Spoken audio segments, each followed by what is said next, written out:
the mango seed, and the seawall. The morning sun beat down on the small coastal settlement of Coral Cove.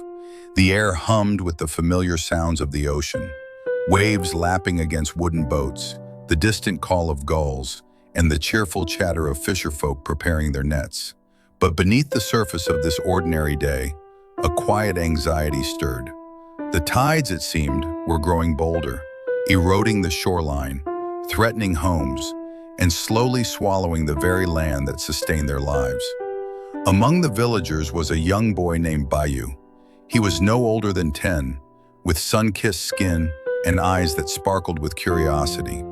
Unlike the older folks who spoke of the encroaching sea with resigned sighs, Bayou watched with a keen, observant mind. He'd seen his grandmother's dwelling move further inland 3 times in his lifetime.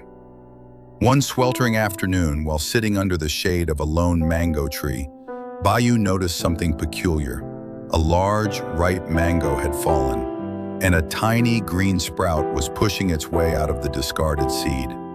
He remembered his grandmother once saying, "Even the smallest seed holds the promise of a forest, if you give it a chance." An idea, as simple as it was profound, began to take root in Bayou's mind. He began collecting mango seeds, carefully washing them and planting them along the eroding coastline. His friends, initially curious, soon found it tiresome. "What are you doing, Bayou?" they'd ask, laughing as he painstakingly dug small holes in the sand. "Mango trees won't stop the ocean." Even some of the adults, though amused by his persistence, saw it as a childish game. "It's a noble effort, little one," an elder fisher would say kindly, "but we need a strong barrier, not mangoes." Bayou didn't argue, he just kept planting. Day after day, through scorching sun and sudden downpours, he tended to his tiny saplings. He watered them with precious fresh water, protected them from stray animals, and spoke to them as if they were his closest companions. He faced disappointment when some didn't sprout, or when a strong tide washed away his efforts. But for every one that failed, he planted 2 more. Months turned into a year. The small, fragile sprouts began to grow, their roots reaching deeper into the sandy soil, holding it firm.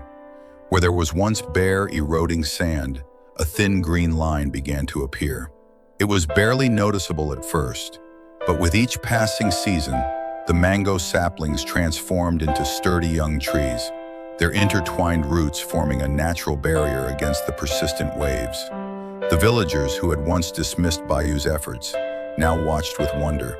The encroaching sea, while still a force, was being met with resistance. The tides that once clawed away at the land now gently brushed against the growing wall of trees. The roots absorbed the impact, the foliage broke the wind, and slowly, surely, the shoreline began to stabilize.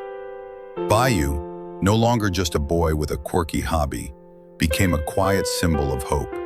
His simple, persistent act had ignited something in the community.